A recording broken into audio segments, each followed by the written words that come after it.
Prito tayo ng bangus guys. Ito naman yung aking crispy fry at may konting flour. Ididip natin yung bangus dito bago natin prituhin.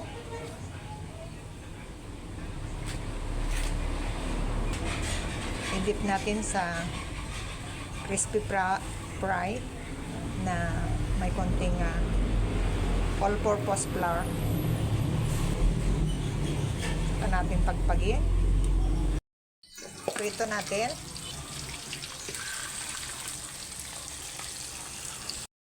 Ihitin natin.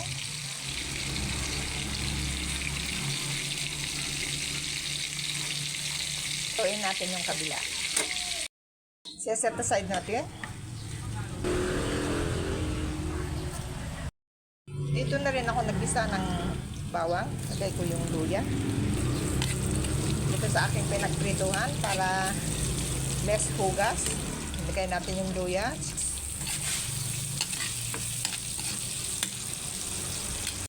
Ilagay natin itong alamang. Balik natin yung pritong bangus.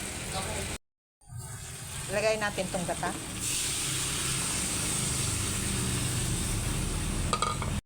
Ito guys, naglagay ako ng gulay. Masarap pagka may gulay. Yan, lutuin natin ng mga ilang minuto. Maglalagay tayo ng konting pampasarap.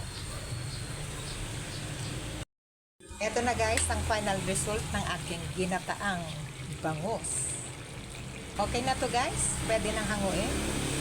Magandang tanghali sa inyong lahat, hanggang sa muli. Bye bye!